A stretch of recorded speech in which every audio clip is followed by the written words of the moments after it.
What if earning $150,000 a year could actually make you poorer than someone earning $72,000? That sounds insane. But the math behind where you live is about to prove it. Today, we are running a 25-year wealth simulation between two graduates with identical starting points, but one very different decision. Austin moves to San Francisco. He lands a software engineering job paying $150,000 a year. Leo takes a similar engineering role in Tulsa, Oklahoma, earning $72,000 a year. Same university, same degree, same work ethic, same financial discipline. The only difference is their zip code. By the end of this video, you will see the exact year where one strategy starts destroying the other. If you love math over opinions, hit subscribe. Let us get into it. Let us look at Austin first. On paper, his $150,000 salary is a massive win. But the tax man is waiting. California's state income tax combined with federal taxes takes a massive bite out of his earnings. After all taxes are paid, Austin's monthly take-home pay is $8,500. Rent for a basic one-bedroom apartment in San Francisco costs him $3,000 a month. Because of the high cost of city living, his food, transportation, and utilities add another $2,500. That leaves Austin with $3,000 per month to invest in the S&P 500. Now let us look at Leo. His $72,000 salary looks small compared to Austin's. But because Oklahoma has a much lower state tax rate, the tax collector leaves him with more of his money. Leo's actual monthly take-home pay is $4,500. Instead of renting, Leo immediately buys a modest home in Tulsa for $175,000. His monthly mortgage payment, including property taxes and insurance, is fixed at $1,100. Because Tulsa is much cheaper, his other living expenses total just $1,800. This leaves Leo with $1,600 per month to invest in the market. Right out of the gate, Austin is investing almost double what Leo invests every single month. By year 5, at an average 10% market return, Austin's portfolio has grown to approximately $230,000. Leo sits at $168,000, including his growing home equity. Austin leads by over $60,000. By year 10, the gap widens. Austin's stock portfolio has exploded to $580,000. Leo's total net worth reaches $422,000. Austin is leading by a massive $158,000. At this point, most people would tell you the debate is over. High salary wins. Case closed. But there is a ticking time bomb hiding inside Austin's budget that is about to change everything. Austin's salary grows at 3% per year, but his rent in San Francisco increases at 5% per year. A 2% gap sounds tiny, but over 25 years it creates a financial earthquake. In year 1, Austin pays $3,000 per month in rent. By year 5, it climbs to $3,800. By year 10, it reaches nearly $5,000. And by year 25, Austin is paying $9,700 per month for rent. Meanwhile, Leo's mortgage payment is the exact same $1,100. It never changes. Not in year 5, not in year 25. While Austin's biggest expense compounds against him year after year, Leo's biggest expense is literally frozen in time. To be fair, homeownership has friction.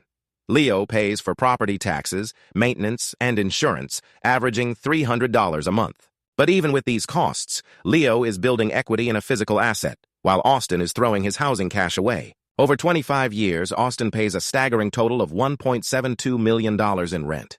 He owns nothing. Leo pays just $330,000 in mortgage payments, and his home is now worth $366,000. Austin paid $1.4 million more in housing costs and walked away with zero equity. And here is the moment that flips this entire race on its head. At year 13, Leo's monthly savings officially surpass Austin's, despite making half the salary. Leo's fixed housing costs combined with steady salary growth means his savings climb, while Austin's rising rent eats his paycheck alive. By year 20, the reversal is brutal. Austin's monthly savings have dropped to $2,100. Leo is saving $3,900. By year 25, Austin can barely save $1,200 a month. Leo is stacking $4,800. If Austin stays in San Francisco just 5 more years, his expenses exceed his paycheck. By year 30, he cannot save a single dollar. After 25 years of grinding, Austin's total net worth is approximately $2.1 million. All in stocks. Leo's total net worth is $2.2 million. They are essentially tied. But Leo's wealth is accelerating, while Austin's is decelerating. But is there a way for Austin to escape this compounding rent trap? Yes, it is called the exit strategy. What if Austin works in San Francisco for 10 years to build up his investments and then relocates to Tulsa? At year 10, Austin's portfolio is $580,000. He decides to relocate. He sells $175,000 of it. He uses that cash to buy a house in Tulsa outright. No mortgage, no debt, completely paid off. His remaining $405,000 stays in the S&P 500, continuing to compound. Austin takes a local Tulsa engineering job, paying $72,000. His monthly take-home pay is $4,500. Because he has no rent and no mortgage, his monthly expenses are just $1,800.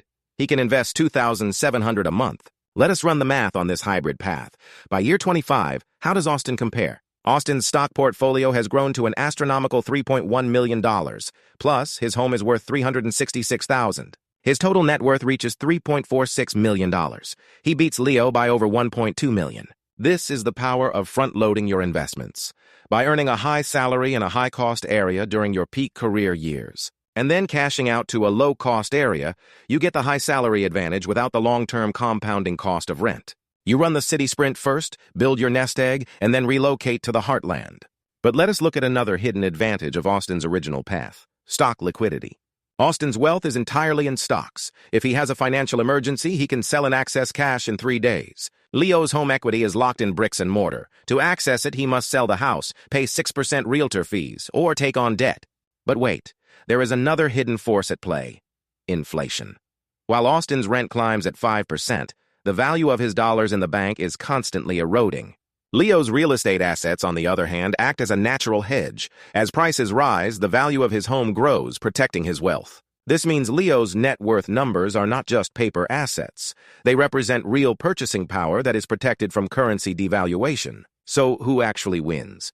The honest mathematical answer depends on your path. It comes down to your salary growth rate versus your rent growth rate. If your salary grows faster than your rent, the big city wins. If you are getting stock options and rapid promotions of 6 to 10% per year, Austin's math works. But if you are earning average 3% raises while your rent climbs at 5%, the math will crush you. For Austin, the crossover hit at year 13. From age 38 onward, his high-cost lifestyle is actively working against his wealth. The real takeaway is this: your zip code is not just a lifestyle choice, it is a 25-year financial equation. If your salary is growing faster than your rent, stay in the big city. But if your rent is outpacing your income, every year you stay costs you compounding wealth. But here is what most people never calculate. If both men retire at 65, the compounding math over 40 years tells a completely different story. Leo's wealth, which was accelerating at year 25, continues to snowball because he has zero housing overhead. His net worth reaches $6.1 million. Austin's decelerating savings puts him at $3.9 million. So who wins? Leo's small-town strategy is the clear mathematical winner. His fixed housing costs allowed every single raise to compound into market gains, while Austin's rent inflation ate his paycheck alive. Do you agree? Which path would you choose?